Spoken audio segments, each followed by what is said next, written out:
Welcome back to On Credit video. Okay, let me start with 3 macro comments.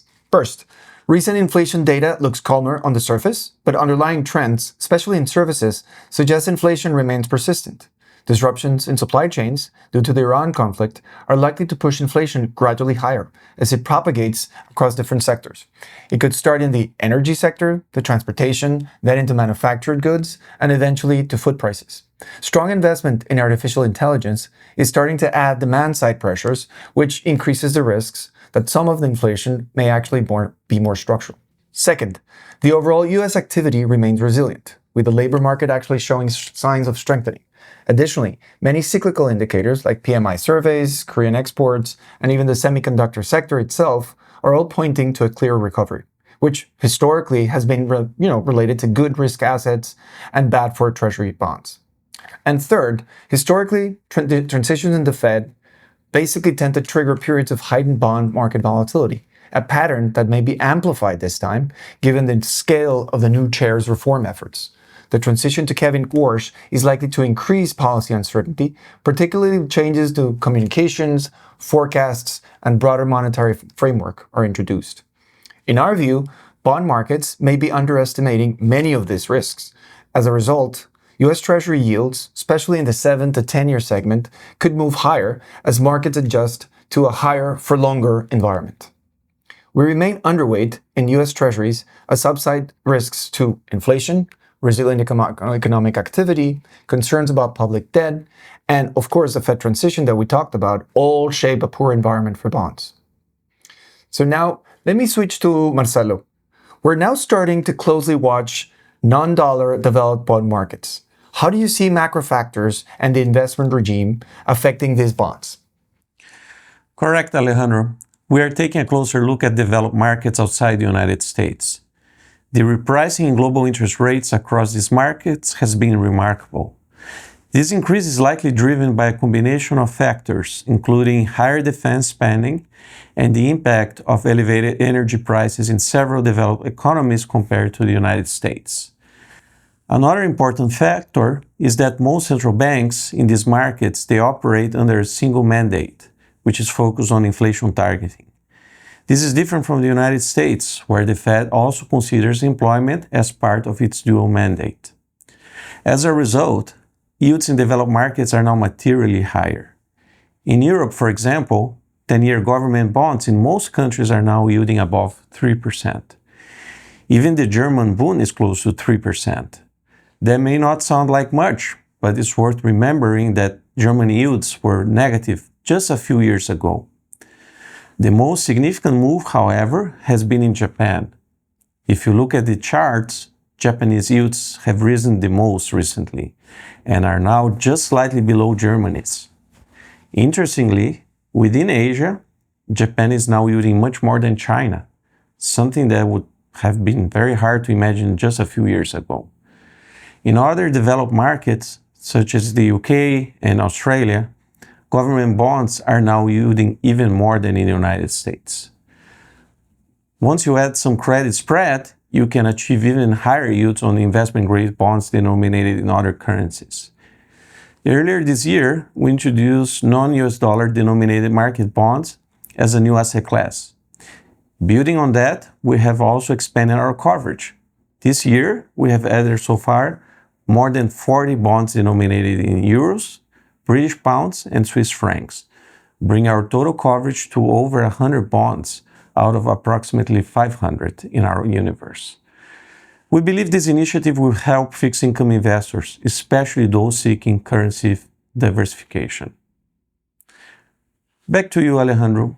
You follow closely at the macro level credit markets in the US. What are your current views on these asset classes? Thank you, Marcelo. Now let me share 3 comments focused on earnings and credit. First, the fundamental backdrop for credit remains very, very strong, in some ways unusually so. In fact, S&P 500 earnings are expected to grow about 22% year over year in the second quarter. This is definitely another period of very robust corporate profitability. What stands out for credit markets is that estimates have been revised higher during the quarter, which is a very rare situation, especially at this stage of the business cycle. For bond investors, this reinforces the idea that corporate balance sheets remain very healthy, default risks are low, and fundamental anchor for both investment grade and high yield spreads is still quite supportive. Second, the earnings cycle is becoming more uneven across sectors, which is where credit selection starts to matter more. You have energy, technology, materials. Those sectors are driving most of the earnings strength, while healthcare is only sector really expected to see a decline.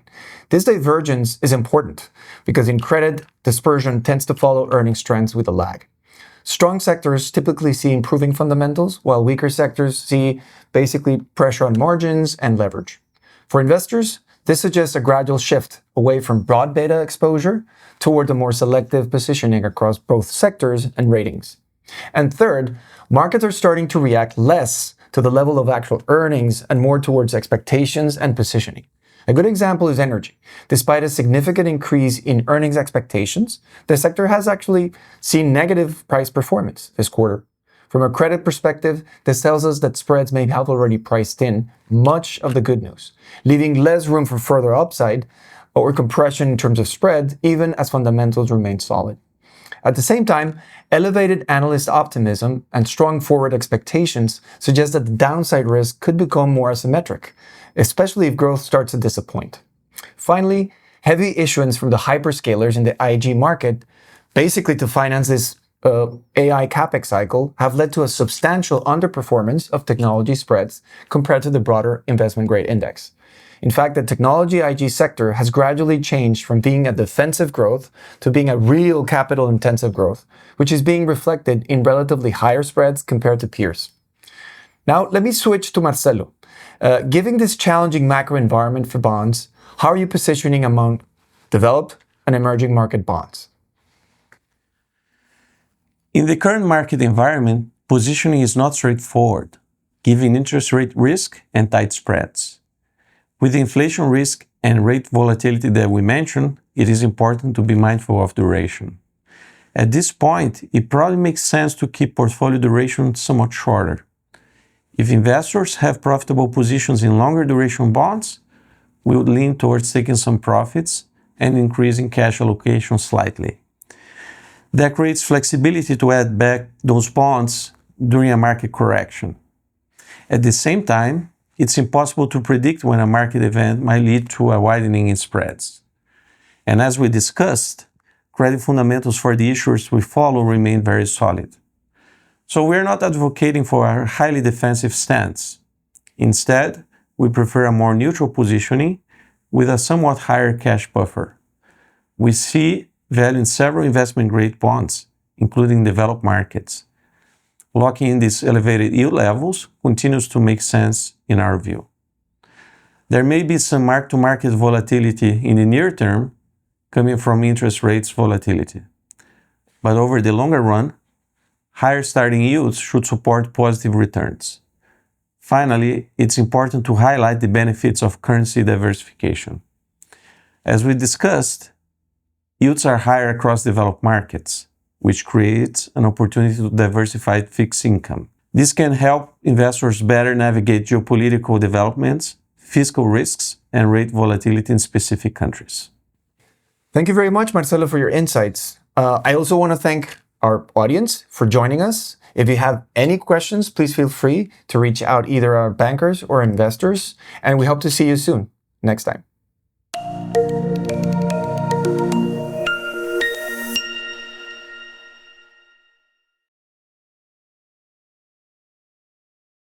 Este vídeo tem finalidade exclusivamente informativa. Não constitui pesquisa de investimento nem aconselhamento financeiro e nenhuma recomendação ou orientação financeira está sendo oferecida. O conteúdo do vídeo não leva em consideração os objetivos de investimento, a situação financeira ou as necessidades específicas de nenhum investidor. As opiniões e pontos de vista expressos neste vídeo podem divergir daqueles de outros departamentos ou divisões do Itaú e de suas afiliadas.